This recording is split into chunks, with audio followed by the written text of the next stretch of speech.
So hi, my name is Anedra and I am the immediate past chair for Male Trotter. I had the opportunity of attending a lunch back when they used to do the lunches with the CEOs, and my close friend and now board member and trustee, Tanya Moyer, invited me to one, and it was there that I learned so much about Male Trotter and really what we do here. And from there, just continued the relationship. And then eventually one day she knocked at my door and was like, I think you should join and become a board member. And I was like, really? Why? And we started that conversation. And then I've been here ever since. And so I started out as a trustee.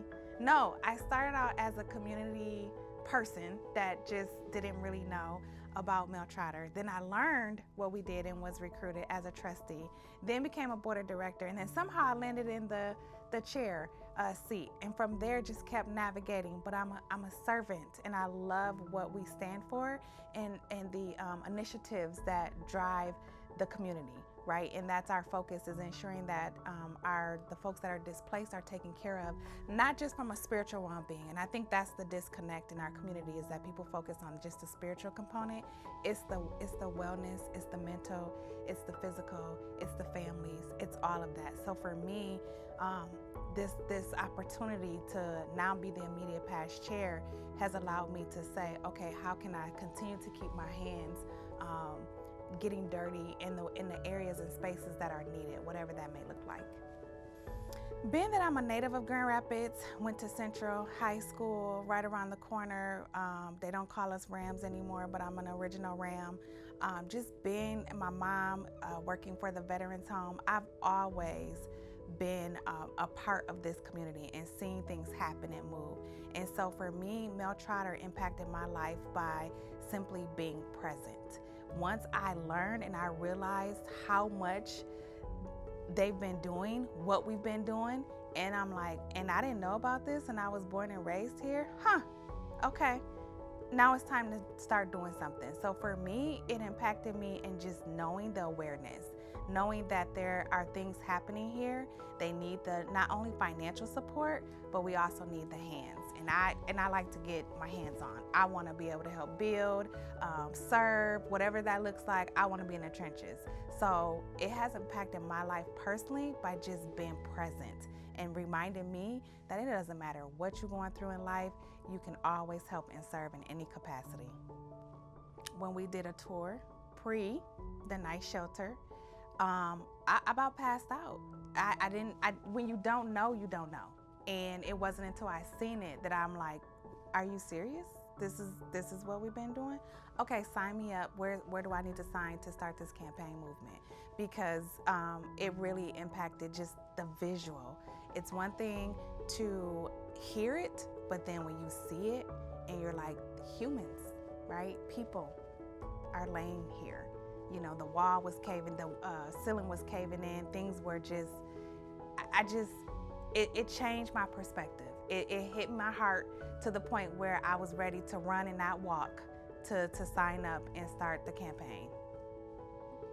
So recently, I had the experience of serving when we had the community event, and we were giving away bags and purses. And I'm a bag girl. For those who may not know, I love purses.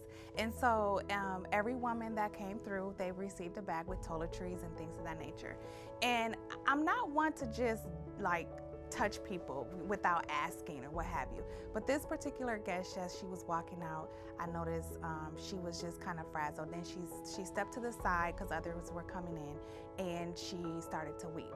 And my heart, because it's, you know, the season, Christmas season, my heart just started to like, oh my goodness, like I just wanted to be a mother bear and jump right at her. And so, but I had to be mindful that not everybody likes a hug, but my spirit was like, go grab her. And so I walked over and I just hugged her, and she just broke down. And so I was so thankful that I listened to my intuition and to the discernment of what the Holy Spirit was leading me to do, because in that moment she shared with me that this was a hard time of the year for her. The Christmas season was because she lost her dad, and she was just so thankful though to be here and to see us giving away away toiletries and giving away a bag, it just warmed her heart, but she was overwhelmed, emotionally overwhelmed. And I felt that because I've been a witness of feeling emotionally overwhelmed during the holidays, and it can just take you out. So just to be in that moment, to hug her, to love on her, to pray with her. Yes, I prayed for her and prayed with her, and just to let her know she wasn't the only one, and whatever we could do to love on her even more and support her, we were there for her. Well, we're not stingy, and we can't do it by ourselves.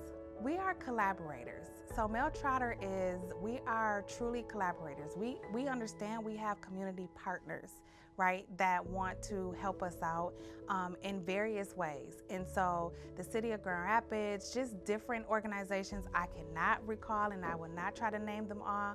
But the point is that the collaboration is so important.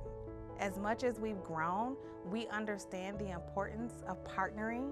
We understand the importance of our donors and what they do and how they help us, because without them, there would be no Mel Trotter, right? And so making sure that we still are collaborators and keeping that at our forefront, I think has been very important, and it has helped us to grow 125 years. What message would I like to share for those who may not know about Mel Trotter? That means you've been sleeping for 125 years. Pick your number. If you've been on this earth for 18 and you don't know about Mel Trotter, then you've been asleep for 18 years. If you're 25, 30, whatever your age, if you don't know about Mel Trotter, you've been totally sleeping. And so I'm here to wake you up and tell you that we are here, we've been here, and we are not going anywhere until the Father says so. So get to know us, who we are, what we are about. You can go on our website and find out information. You can pop in here and ask questions. You can go on YouTube. We always posting videos. And guess what? You can meet any community partner or connector, and they can tell you about Mel Trotter Ministries and what we've been doing for 125 years. So ask somebody and get to know what we've been doing and what we're about.